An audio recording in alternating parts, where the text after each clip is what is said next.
ध्यानपूर्वक सुनना, ये सुझाव के रूप में जो ये विचार आया है तो कुछ मायने होगा हमारे सुधार के लिए ना,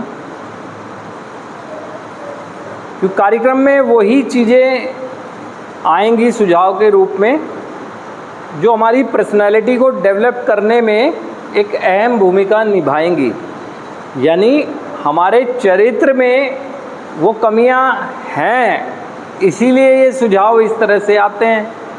और हम ये सब जानते हैं कि कभी हम सुना करते थे अपने बड़ों की बातें, उनकी सलाहें, उनके सुझाव, उनका मार्गदर्शन, और अपनी ज़िंदगी में अमल भी किया करते थे।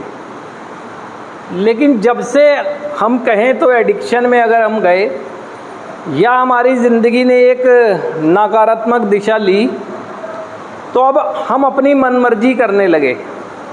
जाहिर सी बात है, जब हम अपनी मनमर्जी कर रहे थे तो दूसरों की सुनेंगे कहाँ, या कभी सुना भी होगा जो अपनी बेहतर ज़िंदगी के लिए ज़रूरी चीज़ें हैं तो उसे नज़रअंदाज भी करेंगे, क्योंकि अब हम कर ही अपनी मनमर्जी रहे हैं।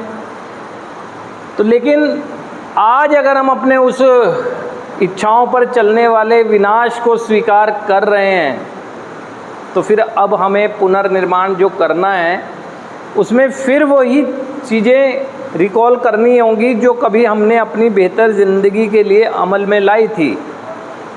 उसमें सबसे बड़ी चीज़ यही है ध्यानपूर्वक सुनना। अब हमें पता नहीं है अगर कि अब मैं ज़िंदगी तो जीना चाहता हूँ लेकिन जीऊँ कैसे। हम तो यहाँ बैठ के यही सोचते हैं और उसी के लिए कमिटमेंट यहाँ भी करते हैं, दूसरों के से भी और अपने आप से भी, और बाहर भी करते रहे हैं नशा, कि मैं अब नशा नहीं करूँगा। कस्में बाहर भी खाते रहे हैं, यहाँ भी हो सकता है आप कर रहे हो। जब बाहर ही वो आपको भला नहीं हो सका उसकी कसम खाने से या अपने आप से कमिटमेंट करने से, तो यहाँ ही कौन सा हो जाने वाला है। लेकिन करना फिर भी ज़रूरी है, क्योंकि मेरा हाईजैक ब्रेन जो करता है ये मेरा केमिकल, तो उसको छोड़ने की कमिटमेंट तो ज़रूरी है ही है, ताकि मेरा मस्तिष्क मेरा नियंत्रण में रहे। यहाँ मैं ये कस्में कमिटमेंट करने के लिए कोई लाया गया हूँ कि बस अब मुझे पता लग गया, जो बाहर नहीं समझ सका था कौन सी चीज़ छोड़नी चाहिए थी।